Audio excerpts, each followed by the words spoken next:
For the session is, I think, doesn't need any further introduction. He's already presented many, expert discussions, presentations on different topics. He's been the keynote speaker. Our first speaker for the session is Dr. Manodha Gamage, who is, as you have heard, the Managing Director of ISAT Private Limited of Sri Lanka, and he holds his PhD in ICT and Communications Engineering from the University of Electrocommunications in Tokyo, Japan. He is a telecom. He provides his services as a telecoms engineer, ICT consultant, also visiting senior university lecturer in many universities, and is also a very popular trainer in the ICT industry, as we all know. So, without further ado, I would like to invite Dr. Gamage to carry on with the presentation. Dr. Gamage. Yeah, thank you. Thank you, Sudhir. Nice to see you after a long time. Right. So I think as the chairman said, the blockchain is kind of a buzzword these days, and it's a very new technology for most of us. So I thought that I'll spend the first few minutes of this session to make you better understand the technology and more into the with respect to the digital identity, how we can use this blockchain technology for digital identity. I mean, blockchain has many applications. Most of us know about the cryptocurrency. That's the key application that first the blockchain was brought in.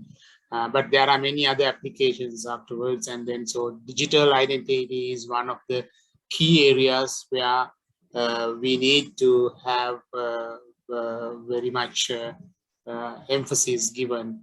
And blockchain is one of the key technologies that can be considered for digital identity implementations. So the presentation would flow like this, where very briefly talk about what is blockchain, and then what is a distributed ledger, and what is digital identity. Also how blockchain can be used for digital identity, and then I mean that's usually called the self-sovereign identity, and what it is and why it is important, and then how an implementation, national implementation of digital identity should take place. So that's going to be the flow. So what is blockchain? Now, blockchain simply is a decentralized, distributed, and public ledger.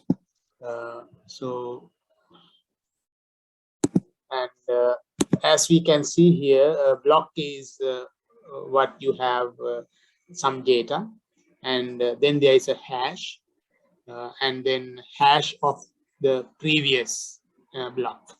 Now, what is a hash? Simply, hash is, there are different standards for this, and hash is some specified number of bits of an output. Say, for example, if you talk about, say, SHA-64, for example, which means irrespective of the number of bits in the input, irrespective of what is the input, it will always give a unique output. And if it is SHA-64, it will be 64 bits. Even you give 2 bits of an input, your output will be 64 bits, something like that. You give 200,000 bits of an input, your output will be 64 bits, something like that. So that's the hash. The importance is it's a mathematical formula where the reverse is impossible, where you are given a hash and you can't never say what was the input. So the reverse is not possible at all. So that's where the security is. Then, so what we do here in blocks, you first start the first block, which is the Genesis block. And then in each block, you have an index, you have a timestamp, and you have the hash of the previous block. And the hash of this block will go to the next, and so on. So this is how it is linked with each and every block. Now, each block is one transaction. So therefore, if somebody modifies this data, for example, then the hash will be different. So we know that somebody has changed this. Once it is done, if this is modified, this hash is going here. So this will be modified as well. And the next, and the next, and the next. So that is how it happens. If somebody modifies any of the blocks, all the blocks beyond that will be invalid. So that's how the security is maintained. So it's almost impossible to cheat this system or make any change. And what is centralized, decentralized, and in this case, it's a distributed. So what do you exactly mean by distributed? We know it very well. I mean, centralized in one central point to all the users, all the nodes. Decentralized means at some level you decentralize them, and then each extended node will have several users or nodes. On the other hand, distributed means each is connected with each. So this distributed, if it is public, then users are anonymous. But if it is private, then it's a closed distributed ledger. Then obviously you know your users. At the same time, when you want to add a node or a block to this blockchain, you have to verify it and validate it. So certain members can, say for example, the red ones here are validator nodes, which means they can initiate transactions, they can receive blocks, they can validate transactions. So they can do all that. But there are certain people who can only initiate and receive but can't validate. So that depends on how you implement. These are some of the terminology that we use in blockchains. Now, if you look at the properties of distributed ledger, these are the important properties. And we said that blockchain is a distributed ledger as well. So therefore, first thing, obviously it's distributed. If it is distributed, obviously it's secure. I mean, we all can understand that. For example, if you have all your money in one box in your home, or all your jewelry in one box and keep in one place, a thief comes in and gets that box all gone. What if you distribute that in, say, 4 rooms you have and in about 25 boxes, then the thief will have to find all of that to get everything out. He gets one box, doesn't matter, it's just a bit off. And if they are linked, we know that box is gone, so there is a thief here, so you invalidate everything. So that's what the distributed means. It's always more secure. And so you keep a copy of this with everybody. And then immutable, which means you can't change it. I mean, you can change, but then the others would know. It's like you do a document and you keep a copy of that with everybody, and you make a change in your copy, everybody else hasn't changed it, so they all know that you changed it. So something like that. Then it's very secure, as I said, because of the hash, as well as they are encrypted usually. So it's very secure. All records will be very secure, and it can be anonymous. You can, or you don't have to disclose the users. You can be anonymous depending on the blockchain and the application. Also, it is programmable. So like, say, smart contracts, where all the users can, who are involved in the block, can make changes, and also like they can program it. And time stamped, so we know the time. And obviously majority of the parties in the blockchain should agree when you want to add a block to the so it's always, usually we consider as unanimous. And how a transaction can get added to the blockchain. First, of course, when you want to do it, you make a request, but then there will be an authentication done, And that authentication, usually we use public-private cryptography for this, which very briefly, which means that each user will have two keys. One is public, which means you give it to everybody, all knows it. And the other one is private, only you know it, you keep it very safely. So whenever, I mean, I'm just explaining normal public private cryptography. So when you want to send a message, usually you encrypt it using your private key.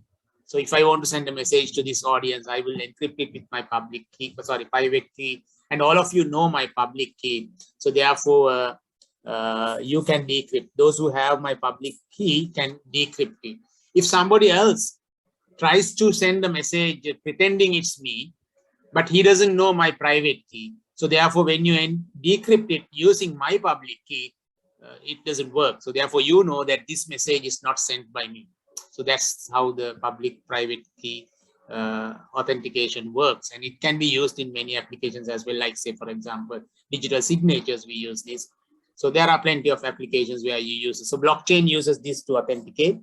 And so the transaction is then created, and the blocks sent to each and every user. Now, before you add it, there should be an authorization, or we call it proof of work actually. Majority of the people should agree to for the authenticity of this and the truth of this transaction before it gets added. And usually we call this mining. I mean, in these blockchains, you need to have a lot of processing capability to become a miner and to mine these blocks. And then therefore, usually an investment is required. Therefore, usually the blockchains would reward those users. So there will be a reward for the miners when you authenticate that. And then after majority agrees, proof of work is there, then it gets added. And then it has to be updated, again distributed to all users once a new block is added. So that's how the transaction gets completed. And in a typical standard identity system, so that's about the blockchain. And in an identity system, what happens usually is, obviously, if I am the user who needs an identity card or some passport or driver's license or some sort of an identity, so I go to the relevant office, and then so there is an issuer. I go to that office and there's an issuer there. They issue whatever identity cards or passports or whatever. And then there may be others that wants to check my identity. When I go to the bank, for example, they might want to check my national identity card or whatever. So there are verifiers. Those are the verifiers. And so this is how we normally do. We go and get a certified copy of whatever you. When I graduate from the university, I get a kind of a certificate which from that institute. So there are different institutions that issue these kind of credentials for different users, and wherever people ask for certain proof, I have to submit many different documents, sometimes the passport, sometimes the ID, sometimes the driver's license, sometimes certificates, sometimes the bank statement, sometimes utility bill to prove the address, whatever. But then but the issues we have in any of these is that it can get lost, one thing. The other one is somebody can steal it, and somebody can manipulate it as well. Like I can forge it, like say I want to get a loan, and or rather I want to show that I am living in this particular address. So I can probably forge a document and then take it to that organization, and they don't know whether it is forged or not. So that's the typical setup and scenario. Now, we have seen some of the past data from what is published, that a known fact is that approximately 1.1 billion population in the world have no identity, no proof of identity. And also about half, closer to half, 45% of them are in the poorest 20% of the population. And about 60% of the 2.7 billion unbanked population, but they have a mobile phone. So you see that therefore the blockchain based mobile kind of an identity could be a solution, because in blockchain we usually use the mobile phone. That's where the regulators have a key role to play. And also data insecurity. It says that 97% of breaches in 2018 personally, they breached into personally identified information, and the cost was something in this range. So you can see that lot of theft, lot of breaches, lot of fake identities happen around, and we need a solution for that. So usually for the digital ID, whether you use blockchain or not, for digital IDs, usually you have a identifier.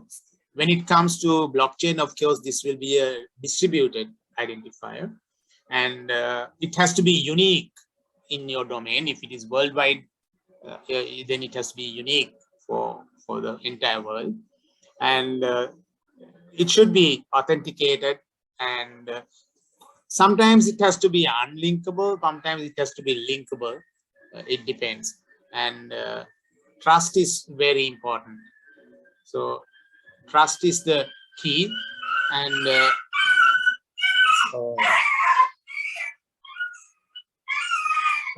sorry about that.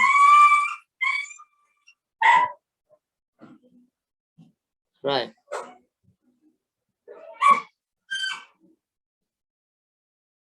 Sorry about it. So we can see that we need a lot of different credentials, and there are a lot of different authorities issuing this, and a lot of different authorities issuing this, and it's not easy for us. It's very difficult, and it is not secured either. So therefore, one step towards the right direction is, I'm sure you have seen this, the single sign-on solution, where when you want to go online and get registered somewhere, they will ask you to say sign with your Google account, with your Facebook account, and various kind of these giants. So it's a one way towards that kind of an identity. But the thing is that it's obviously convenience, and probably it's secured as well. But what about the privacy? These companies would know all what you are doing. That's the key. You are exposed now. They know what you buy, they know what you post, they know what you do, which sites you visit, everything is gone to them. So that's the issue. And so therefore, we need to have a kind of a, that's where the blockchain can be used as a technology for digital identity management. So there will be a decentralized identifier and some verifiable credentials. So these are the three pillars: blockchain, decentralized identifiers, and the verifiable credentials are the three pillars for this digital identity management using blockchain. And that is usually called the self-sovereign identity, which means rather than the verifiers or the bank or any other institution who are asking for various credentials, rather than they being the dominant character, user is given the self-sovereignty, so that we decide what I want to share with everybody. Say, for example, if I want to prove my address, and if they're asking for a bank statement for that, but they don't want to see my last 10 transactions. So therefore, I don't have to show that. When they want to get my ID to see whether it is really me, to verify the picture, I don't have to disclose my probably the age, for example. There are various in a sheet or a card, physical document, there are a lot of information that are not relevant and not required by those parties. So that's where the self-sovereignty is, that we decide exactly which parts we can disclose, which parts we are not. So that's the idea. So security-wise, privacy-wise, it is very, very strong. Confidentiality is there. And control-wise, yes, user has all the control. User decides to whom you want to disclose it and what extent. And without user's consent, no one can see. And portability, yes, interoperability is very high. I mean, there are countries that are trying crossing borders without passports. You can know just by the blockchain related digital identity, you know exactly who is this and going where and so on. Because that verification, the verifiable credentials are there without really contacting the issuing authority. Blockchain itself can verify it. And so the persistence is there as well, and the resilience is very high.